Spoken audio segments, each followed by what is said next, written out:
আসসালামু আলাইকুম বন্ধুরা। ঝড়ের দিনে আম কুড়াতে সবারই ভালো লাগে।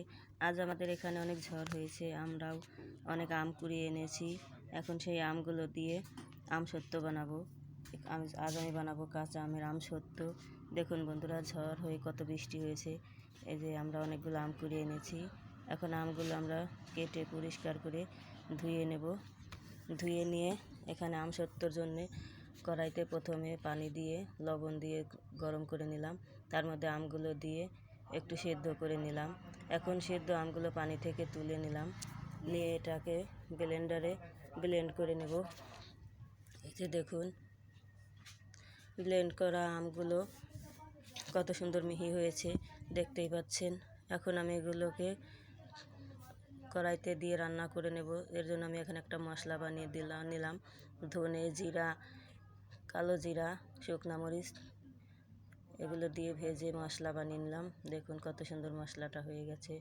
এখন আমি কড়াইতে দিয়ে দিলাম তেল, বেশ অনেকটা তেল দিলাম একটু রসুন কুচি, চিনিটা দিয়ে দিলাম। চিনিটা আমি পরে আবার দেখে দেব।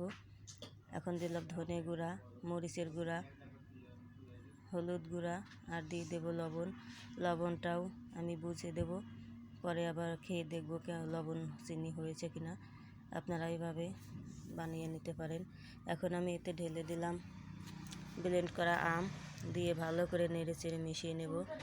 এখানে দিয়ে দিলাম ভাজা মশলা গুঁড়া করা, সেটা বেশ অনেকটাই দিলাম। দিয়ে ভালো করে নেড়ে আস্তে আস্তে জাল দিয়ে নাড়বো, যাতে নিচে ধরে না যায়। এখানে আমার আচারটা তৈরি হয়ে গেছে।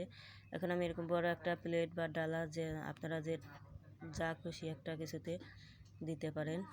আমি এখানে দিয়ে পাতলা করে, একদম পাতলাও না একদম মোটাও না, দিয়ে ভালো করে রোদে শুকিয়ে নিলাম।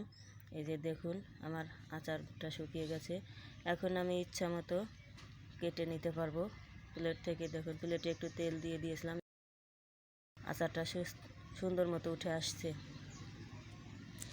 এই যে দেখুন কত সুন্দর একটা আমসত্ত্ব। এখন এটা আমি ইচ্ছা মতো কেটে টুকরো করে নেব। আপনারা আপনাদের পছন্দ মতো কেটে নিতে পারেন।